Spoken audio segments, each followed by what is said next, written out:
Baik, Assalamualaikum warahmatullahi wabarakatuh. Kami dari kelompok 1 Sejarah Sastra Indonesia Rombel 5 PBSI akan mempresentasikan materi sejarah sastra mengenai Pusat Bahasa, Fakultas Sastra, dan Dewan Kesenian Jakarta.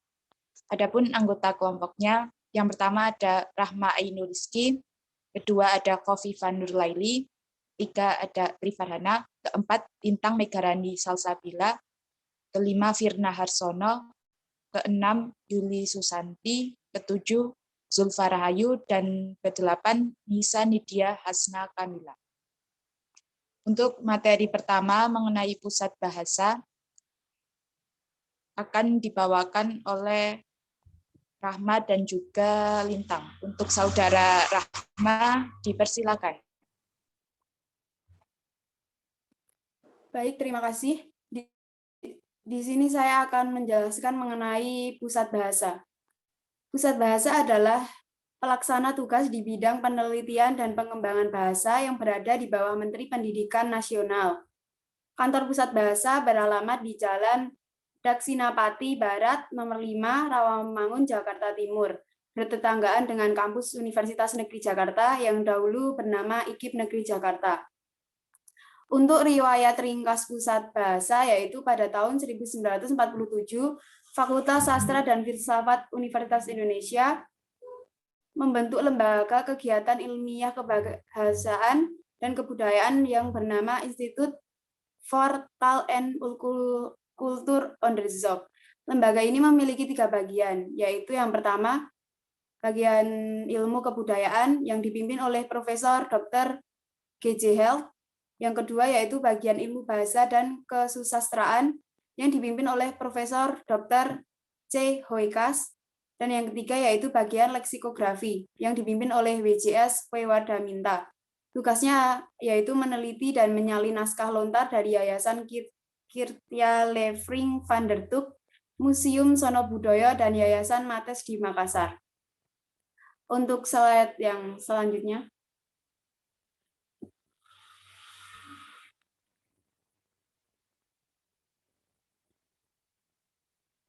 Jadi setelah pengakuan kedaulatan pada tahun 1952, lembaga tersebut digabung dengan Balai Bahasa yang dibentuk oleh Menteri Pendidikan Pengajaran dan Kebudayaan Mr. Suwandi. Gabungan IDKO dan Balai Bahasa itu menjadi Lembaga Bahasa dan Budaya. Dan pada 1 Juni 1959 diubah menjadi Lembaga Bahasa dan Kesusastraan yang berkedudukan langsung di bawah Departemen Pendidikan. Adapun tokoh-tokoh yang pernah memimpin pusat bahasa yaitu ada 15 tokoh, yaitu yang pertama Profesor Dr. G.J. Health yang saat itu memimpin IDCO pada tahun 1947 sampai 1952. Untuk selanjutnya ada Profesor Dr. Prijono yang memimpin Lembaga Bahasa dan Budaya pada tahun 1952 sampai 1957. Lalu Profesor Dr. P.A. Husein Djajadiningrat memimpin Lembaga Bahasa dan Budaya pada tahun 1957 sampai 1959. Untuk yang keempat ada Profesor Dr. P.A. Husein Djajadiningrat yang memimpin Lembaga Bahasa dan Kesusastraan pada tahun 1959 sampai 1960. Lalu ada juga Dr. Andes Lukijati Ganda Subroto yang memimpin Lembaga Bahasa dan Kesusastraan pada tahun 1960 sampai 1962. Untuk selanjutnya ada Dr. Mulyar Ahmad yang memimpin Lembaga Bahasa dan Kesusastraan pada tahun 1962 sampai 1966. Lalu ada juga Dr. Sri Wulan Rujijati Muljati yang memimpin Direktorat Bahasa dan Kesusastraan pada tahun 1966 sampai 1969. Ada juga Dr. Sri Wulan Rujijati Muljati lagi yang memimpin Lembaga Bahasa Nasional pada tahun 1970 sampai 1971. Yang kesembilan ada Dr. Andes Lukman Ali yang memimpin Lembaga Bahasa Nasional pada tahun 970 sampai 1971. Untuk yang ke-10 ada Dr. S.W. Rujijati Muljadi yang memimpin Lembaga Bahasa Nasional pada tahun 1971 sampai 1975. Kemudian ada Profesor Dr. Amran Halim yang memimpin Pusat Pembinaan dan Pengembangan Bahasa pada tahun 1975 sampai 1984. Lalu ada Profesor Dr. Anton M. Mulyono yang memimpin Pusat Pembinaan dan Pengembangan Bahasa pada tahun 84 sampai 89. Lalu ada Dr. Andes Lukman Ali, Pusat Pembinaan dan Pengembangan Bahasa tahun 89 dan 92. Lalu Dr. Hasan Alwi yang memimpin Pusat Bahasa pada tahun 1992 sampai 2001. Dan yang terakhir Dr. Dendi Sugono memimpin Pusat Bahasa dari 2001 sampai dengan sekarang. Untuk materi yang selanjutnya akan disampaikan oleh Mbak Lintang. Baik, untuk Saudara Lintang dipersilakan menyampaikan materinya. Baik, terima kasih. Next.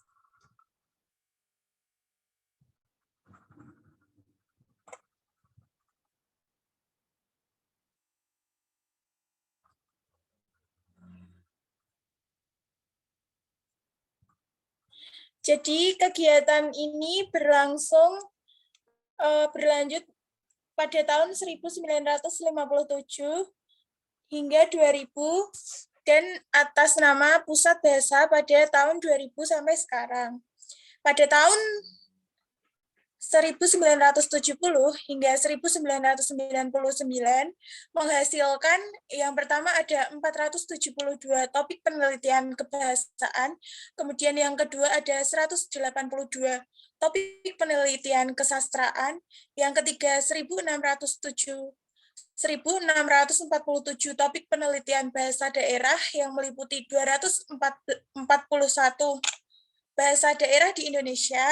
Kemudian yang keempat ada penerbitan 370 judul, penyusunan dan pembukaan kamus. Yang kelima ada penerjemahan 67 judul buku yang sebagian merupakan hasil kerjasama dengan ILDEP. Kemudian adanya Kongres Bahasa Indonesia. Yang pertama ada di Solo pada tanggal 25 sampai 27 Juni 1983. Kemudian Kongres kedua di Medan dari tanggal 28 Oktober sampai 2 November 1954. Kemudian yang ketiga ada ketiga hingga ke-8 terjadi di Jakarta pada tahun 1978, 1983, 1988, 1993, dan yang terakhir ada pada tahun 2003. Dalam setiap kongres membahas tentang makalah kebahasaan dan kesastraan yang rumusan-rumusannya merupakan rujukan penting bagi program pengembangan bahasa dan sastra Indonesia. Di sini Pusat Bahasa memiliki prestasi pada bidang bahasa dan sastra Indonesia. Yang pertama, Pusat Bahasa bidang bahasa dan sastra Indonesia telah melaksanakan ratusan penelitian yang melibatkan puluhan peneliti dan dosen di berbagai perguruan tinggi. Kemudian yang kedua, menerbitkan ratusan judul buku hasil penelitian. Selama tahun 1974 hingga 1978 tercatat 106 hasil penelitian bahasa, 44 penelitian sastra, dan 65 penelitian pengajaran dan penelitian peristilahan ada 56. Namun selain itu ada juga kekurangan buku-buku pusat bahasa. Yang pertama, buku-buku pusat bahasa sulit diperoleh di toko buku dan perpustakaan umum. Yang kedua, perwajahannya terkesan terlalu formal. Dan yang ketiga, sejumlah buku terkesan belum disunting secara tuntas. Dan yang keempat adalah tidak terpajang identitas atau biodata singkat para penulis buku, sehingga akan tidak memudahkan para pembaca mengetahui buku itu karya siapa. Kemudian yang kelima adalah tidak dapat dijual secara bebas karena buku dari Pusat Bahasa merupakan proyek pemerintah. Pusat Bahasa mendorong para staf di pusat dan daerah untuk meningkatkan derajat akademik melalui program pascasarjana di dalam dan di luar negeri untuk menghasilkan sejumlah tenaga profesional yang berkiprah di bidang penelitian bahasa dan sastra Indonesia. Jadi sekian materi yang dapat saya sampaikan, saya kembalikan ke moderator. Baik, tadi adalah materi mengenai Pusat Bahasa, selanjutnya dilanjutkan dengan Fakultas Sastra yang akan dibawakan oleh Saudara Yuli, Zulfa, dan Nana. Untuk yang pertama, kepada Saudara Yuli dipersilakan. Ya, terima kasih atas waktunya. Materi selanjutnya yaitu Fakultas Sastra. Pada tahun 1970-an, Fakultas Sastra belum populer, kecuali Fakultas Sastra UI dan Fakultas Sastra dan Kebudayaan UGM dan Fakultas Sastra UNPAD. Para alumni Fakultas Sastra sudah mulai meniti karir masing-masing, sedangkan pada fakultas yang lain masih sibuk mengurus dirinya masing-masing. Mereka pun berharap bisa merintis karir setelah mengalami trauma politik akibat tragedi nasional 30 September 1965.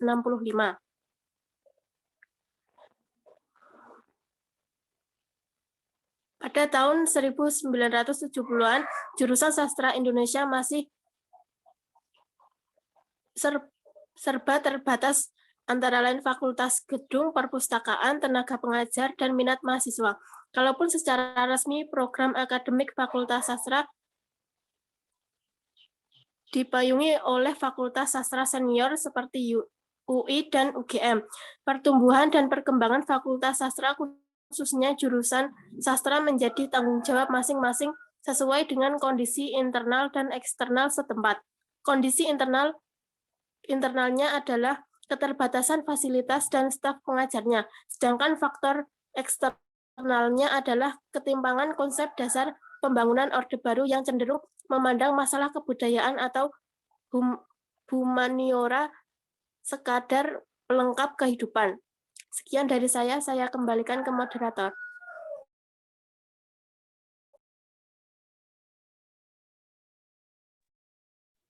Baik, materi selanjutnya akan saya lanjutkan. Dari gambaran umum seperti itu, dapatlah dipahami apabila persepsi masyarakat luas terhadap bidang humaniora masih terbilang samar. Sangat tidak aneh apabila pada waktu itu sosok atau identitas Fakultas Sastra masih sering dipertanyakan oleh banyak orang. Masa depan profesinya dianggap tidak jelas, dan wajarlah apabila tidak diminati generasi muda. Masalah minat itu telah diungkapkan juga oleh Ariel Herianto dalam seminar perkembangan dan pengembangan sastra Indonesia di Semarang. Bidang pendidikan pasti alam dan ilmu terapannya menjanjikan imbalan material maupun non-material yang besar. Sedangkan bidang pendidikan humaniora, termasuk bahasa dan sastra, berkedudukan paling rendah. Belasan tahun kemudian, warna buram seperti itu masih terbaca juga pada catatan Taufik Ismail. Misalnya, betapa susah dan serat menarik minat studi sastra Indonesia, perguruan tinggi yang juga terdapat serius terhadap pertumbuhan jumlah pengulas dan kritik sastra, dan juga seretnya pertambahan S3 ilmu sastra dibandingkan dengan ilmu ekstra atau sains dan ilmu ekonomi sosial. Next.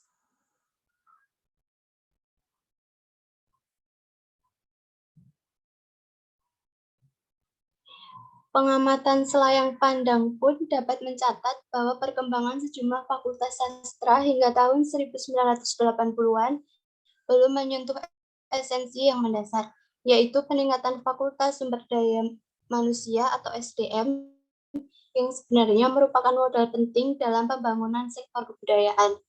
Pengamatan Yudhoyono KS sebagai Kepala Badan Penerbit Universitas Diponegoro mencatat kondisi kebanyakan penerbit universitas tetap saja kalah bersaing dengan penerbit umum yang makin berkembang profesional. Akibatnya, publikasi ilmiah kalangan perguruan tinggi termasuk Fakultas Sastra masih terbatas pada majalah atau jurnal profesi yang terkendala non-teknis seperti rendahnya anggaran dan kesibukan rutin para dosen untuk pengajaran dan proyek penelitian. Selanjutnya bisa dilanjutkan oleh Mbak Zulfa. Saya akan melanjutkan materi dari Mbak Nana. Pada tanggal 4 Februari 1987, HIKSI yang diketuai oleh Sapardi Djoko Darmono berhasil melaksanakan pertemuan ilmiah nasional perdana di Pusat Bahasa Jakarta. Kegiatan berikutnya tercatat di Denpasar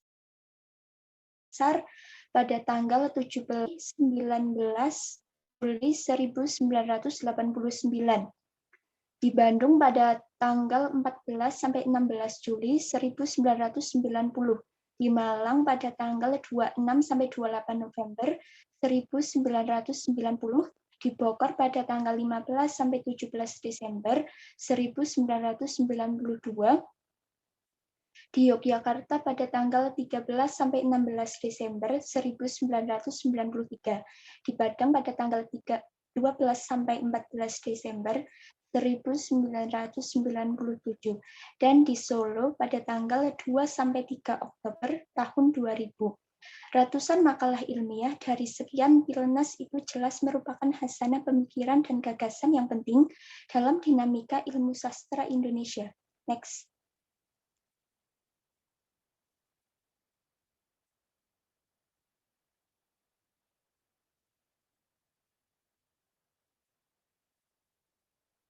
Yang jelas sementara ini dari kampus Fakultas Sastra di berbagai universitas telah bermunculan pakar sastra generasi baru yang gagasan, pemikiran, dan kerjasamanya dengan berbagai pihak di dalam dan luar negeri boleh diharapkan semakin memperkaya hasanah ilmu sastra Indonesia. Berikut ini jumlah nama yang populer karena kegiatan dan tulisan mereka. Di Jakarta ada Melani Budianta, Ibnu Wahyudi, dan Sunu Wasono. Di Yogyakarta ada Faruk H.T. Sukihastuti, Surninto Asayuti, dan Japrohim. Di Semarang ada Nurdin Hakistanto, Mujahirin Thohir, Rustanto, dan masih banyak lagi. Saya kembalikan ke model. Baik, terima kasih kepada Saudara Zulfa. Dilanjutkan materi selanjutnya ada Dewan Kesenian Jakarta yang akan dibawakan oleh pemateri Mbak Firna dan juga Mbak Khofifah Nurlaili. Yang pertama kepada Mbak Firna, dipersilakan. Terima kasih kepada moderator. Di sini saya akan membawakan tentang Dewan Kesenian Jakarta. Ada pula tugas dari Dewan Kesenian Jakarta, yaitu pertama, menyampaikan usulan program pembangunan kesenian, kemudian memantau perkembangan kehidupan kesenian, dan ketiga, mengevaluasi pelaksanaan program tahunan dan menjalin kerjasama dengan pihak-pihak lain. Kemudian ada tokoh-tokoh yang pernah memimpin kesenian Dewan Kesenian Jakarta, yaitu Trisno Sumarjo pada tahun 1968 sampai 1969. Kemudian Umar Khayyam pada tahun 1969 sampai 1972. Selanjutnya ada Adjie Prosidi pada tahun 1973 sampai 1981. Kemudian ada Salim Said dan Sulebar M. Sukarman. Kemudian tugas pokok Akademi Jakarta, memilih calon anggota Dewan Kesenian Jakarta, memantau perkembangan kesenian, dan memberikan anugerah seni.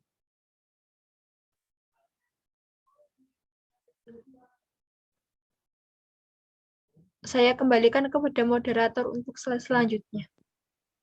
Untuk pemateri selanjutnya ada Mbak Khofifah Nurlaili untuk membawakan materi kesenian Dewan Jakarta. Dipersilakan.